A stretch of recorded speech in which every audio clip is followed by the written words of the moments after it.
Welcome to The Explainer. Today, we're going to crack open the one thing that really separates the brands that thrive from the ones that just, well, fail. And that's the marketing playbook. I mean, it's a question that keeps every single business leader up at night, right? Is success just about, good timing and deep pockets? Or is there some kind of secret recipe, a deliberate strategy? Well, here's the thing. The answer is winning brands, they don't rely on luck. No, they operate from a clear, deliberate plan, a playbook.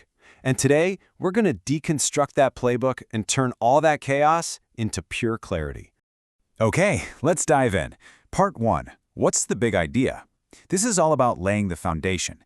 See, every great marketing strategy starts with a single, powerful idea. Its mission.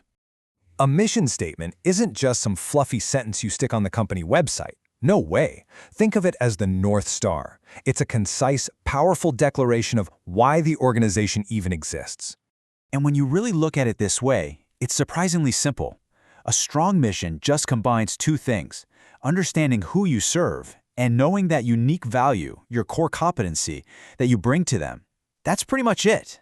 Tesla is a perfect example. I mean, their mission isn't simply to sell cars, it's this huge idea to accelerate the advent of sustainable transport. That ambitious vision, that why, it literally informs every single product they develop and every market they decide to enter. Okay, so you have your mission, you have your why. Now what? Well, that brings us to part 2, know the battlefield. Once you know your mission, you have to understand the world you're operating in. It's time to survey the land. Strategic planning isn't about just guessing. It's all about analysis. You have to look inward at your own capabilities, and then look outward at the market landscape to find that perfect point of attack. And this right here is one of the most famous tools for doing that, the SWOT analysis. It's a simple but really powerful grid that forces you to be honest. You look internally at your strengths, your competitive advantages, and your weaknesses. Then you look externally at the opportunities in the market and, of course, the threats that could stop you. Now, surveying the battlefield also means deciding when to enter. Are you going to be a first mover pioneering a new market with all the risk and cost that comes with it? Or are you a late mover, learning from that pioneer's mistakes and entering a more certain market, maybe with an even better product? There's no single right answer, only the answer that's right for your specific situation. All right, part 3. Choose your strategy. Now that you have a mission and you totally understand the battlefield, it's time to draw up the actual blueprint for victory. And here it is, the famous Boston Consulting Group, or BCG, matrix. It's a really clever way to visualize your entire product portfolio. Basically, you map each product's market share against the growth rate of its market. This helps you figure out which products are your stars, cash cows, question marks, or dogs. The key here really is balance. You need those cash cows, like Bounty paper towels, that just generate steady money. You use that cash to invest in your stars and your high-potential question marks. And then you have to make those tough decisions about your dogs, which might just be draining resources without offering much in return. So how do you actually grow?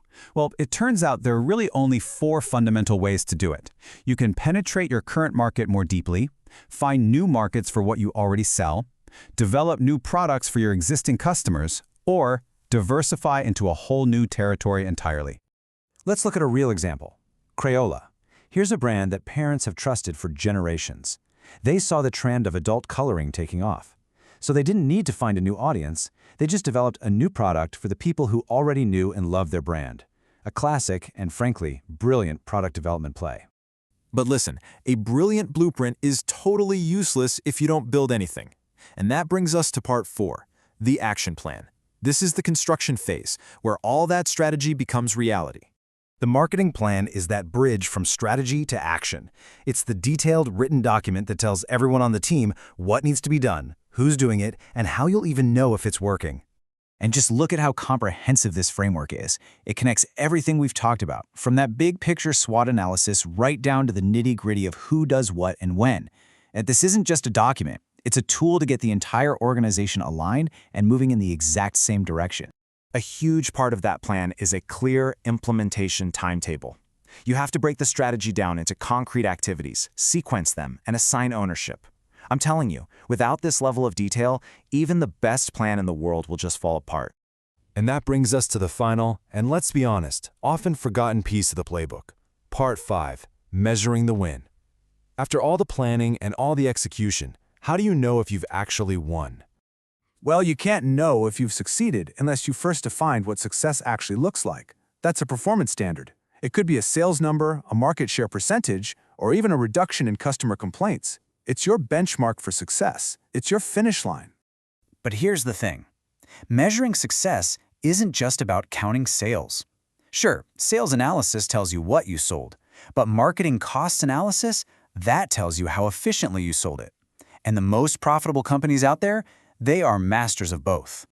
Consider this. When CVS decided to stop selling tobacco products, they knew it would cost them around $2 billion in annual sales, but they did it anyway. And why? Because they measured that loss against their mission to be a healthcare company. It was a calculated trade-off, a performance standard tied directly back to their big idea. So you see, from corporate giants all the way down to your own career, strategy is all about making deliberate choices based on a clear mission and a solid understanding of the battlefield. It's about having a playbook. So the only question left is, what's on the first page of yours? This has been The Explainer.